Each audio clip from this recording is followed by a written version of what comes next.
बिस्मिल्लाहिर्रहमानिर्रहीम। अस्सलाम वालेकुम। ये वही भिंडी है जिसे देखकर बचपन में हम मुंह छुपा लेते थे, मगर आज जब इसे बनाया तो सबने उंगलियां चाट चाट कर कहा, मम्मा एक और रोटी दे दें। तो चलिए देखते हैं कैसे बनती है ऐसी भिंडी जो सिर्फ सब्जी नहीं बल्कि दिल जीतने का हुनर भी रखती है। ये उनके लिए बहुत ही अच्छी रेसिपी है जिनके पास टाइम नहीं होता किचन में जाने का, या फिर वो इतनी देर तक किचन में खड़े नहीं हो सकते। तो चलिए जी, अब आ गई है असल फनकारी की बारी। तो इसके लिए मैंने आधा किलो भिंडी ले ली है। इसे अच्छी तरह से धोकर खुश्क कर लिया है। सबसे पहले भिंडियों को साफ़ कर लेंगे। साफ़ करने का तरीका ये है कि नीचे और ऊपर का हिस्सा हम काट के निकाल देंगे और इसे हम 1-1 इंच के टुकड़ों में डिवाइड कर लेंगे। बस इससे ज़्यादा बड़ा इसे नहीं काटना है। अगर कोई भिंडी इस तरह की सख्त मिजाज निकल आए तो उसे हम हरगिज़ इस्तेमाल नहीं करेंगे, वो आपके सालन को ख़राब करेगी। तो इसे हम हटा देंगे। देखें जी, अब हमारी भिंडी ऐसी लग रही है जैसे दुल्हन तैयार होने वाली हो। अब जनाब कढ़ाई को आंच पर रख दिया है और डाला जा रहा है आधा कप तेल। दिल करे तो थोड़ा सा ज़्यादा भी डाल दें, क्योंकि देसी पकवान में मोहब्बत और तेल जितना ज़्यादा उतना बेहतर। अब बारी है प्याज की। हमने 3 अदद प्याज ली हैं और इन्हें बारीक स्लाइसिस में कट कर लिया है। जब प्याज तेल में जाती है तो किचन से ऐसी खुशबू आने लगती है कि आसपास के सब लोग आके पूछते हैं कि भाई आज क्या खास पक रहा है। बस अब प्याज को हल्का सा सुनहरी होने देंगे। सुनहरी मतलब जले हुए नहीं, क्योंकि काला तड़का सिर्फ जज्बात में अच्छा लगता है, सालन में बिल्कुल नहीं। भिंडी में प्याज टमाटर थोड़े से ज़्यादा अच्छे लगते हैं। आगे मैं आपके साथ वो रेसिपी भी शेयर करूँगी जिसमें प्याज टमाटर बिल्कुल भी नज़र ना आए। अब देखिए हमारी प्याज हो चुकी है नरम और नाजुक, बिल्कुल इस दुल्हन की तरह जो रुखसती के वक्त चुपचाप बैठी होती है।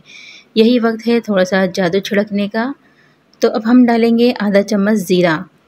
जैसे ही ज़ीरा तेल में गिरता है छन छन की आवाज़ आती है और साथ ही एक ऐसी खुशबू जो दिल को सीधा बचपन के नानी के घर के किचन में ले जाती है।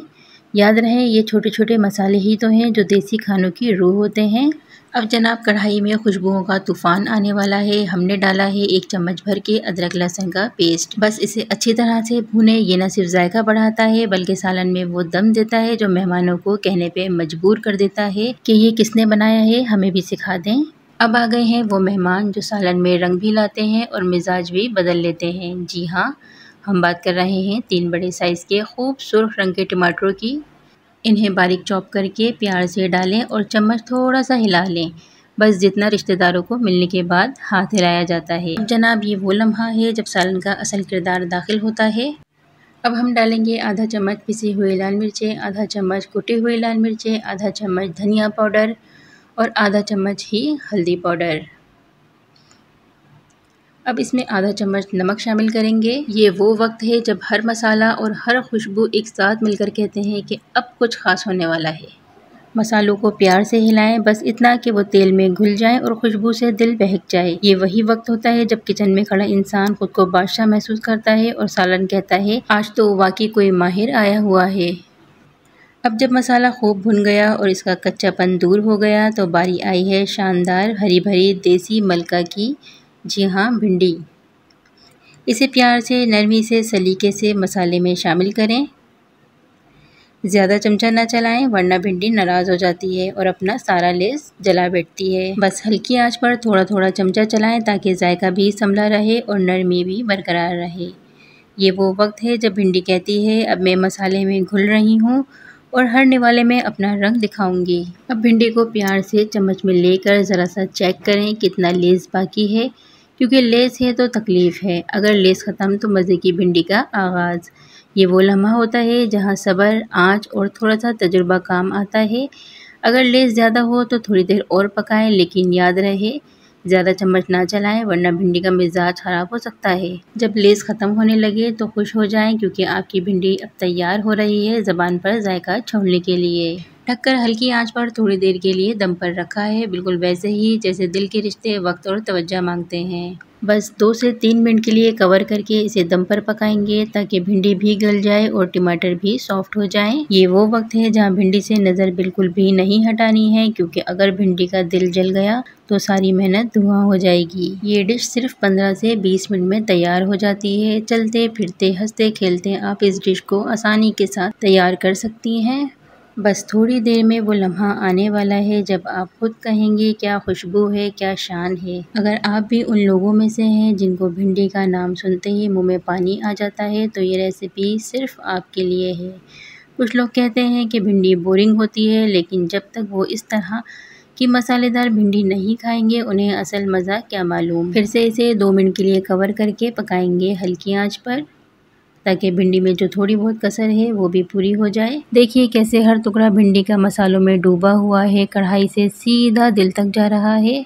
मेरे हस्बैंड को भिंडी बहुत पसंद है। जब भी मैं भिंडी बनाती हूँ मेरे दिल में एक ही दुआ होती है कि जैसे ये भिंडी इनके चेहरे पर मुस्कुराहट लाती है, वैसे ही मेरी मोहब्बत भी इनके दिल को सुकून दे। तो चलिए जी, भिंडी अपनी खुशबू दिखा चुकी है और तेल अलग होने लगा है, तो अब इस दिलकश कहानी में डालेंगे 4 बड़े चम्मच दही के, वो भी खुले दिल से, क्योंकि दही लाएगा खटास और वो देसी टच जो भिंडी को ख़ास बना देता है।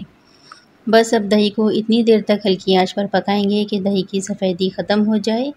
दही डालने से भिंडी में बहुत ही मज़े का टेस्ट आ जाएगा और इसकी ग्रेवी इतनी ज़बरदस्त हो जाएगी कि आप एक बाइट लेंगे तो आपको मज़ा आ जाएगा। दही की सफ़ेदी तकरीबन ख़त्म हो चुकी है। अब इस स्टेज पर आप अपने जायके के हिसाब से नमक सेट कर सकते हैं। स्टार्ट में मैंने जितना नमक डलवाया था वो हल्का खाने वालों के लिए बिल्कुल परफेक्ट है, मगर मेरे हिसाब से नमक यहाँ थोड़ा सा कम है, क्योंकि खाने में जब तक बिल्कुल परफेक्ट नमक ना हो तो खाने में जायका नहीं आता। बाकी नमक आप अपने टेस्ट के हिसाब से सेट कर लीजिएगा। बस अब 2 से 3 मिनट हल्की आंच पर पकाएं और फिर तैयार हो जाएगा वो भिंडी मसाला जिसे खाते ही दिल कहेगा बस आज तो कमाल ही हो गया। अब दही के साथ भिंडी खूब भुन चुकी है और भिंडी से रोगन झलकने लगा है, तो अब बारी है इस छोटी सी छाप की जो सारी मेहनत को शाहकार बना देती है। अब हम इसमें डाल रहे हैं लंबाई में कटी हुई मोटी हरी मिर्चें, जो ना सिर्फ जायके को तेज़ करेंगी, ये मिर्चें भिंडी के हुस्न को भी निखारती हैं और खाने वाले को कहने पे मजबूर कर देती हैं, वाह भाई वाह, ऐसी भिंडी तो पहली बार खाई है। अब जब हरी मिर्चें डाली हैं तो इसका जायका लेना भी बनता है। मैं इसे थोड़ा सा मिक्स करूंगी और कवर करके इसे 2 मिनट के लिए दम पर रखूंगी, ताकि हरी मिर्चों की जो तेज़ी है, खुशबू है, वो भिंडियों में अच्छी तरह से आ जाए। 2 मिनट के दम के बाद अब हमने ढक्कन हटा लिया है और सामने है वो भिंडी जो सिर्फ सालन नहीं है, एक मेहनत है, एक खुशबू है और एक देसी दिल की पहचान है। अब इसे प्लेट में खूबसूरती से निकालेंगे और ज़रा ध्यान दें, साथ जल रही है वो मोमबत्ती और वो सादगी जिसने आम सी सब्जी को खास बना दिया। ये सिर्फ भिंडी नहीं है, ये एक माँ के हाथ का जायका है, नानी की तरकीब है और आपकी मोहब्बत है जो हर निवाले में छुपी है। अगर आपको हमारी आज की ये रेसिपी पसंद आई हो तो प्लीज़ वीडियो को लाइक करें, कमेंट में अपनी राय ज़रूर दीजिए, चैनल को सब्सक्राइब करना ना भूलें ताकि ऐसी ही मज़ेदार देसी खुशबुएँ आपकी किचन तक आती रहें। अपनी ख़ास दुआओं में याद रखिएगा। फिर मिलेंगे। अल्लाह हाफिज़।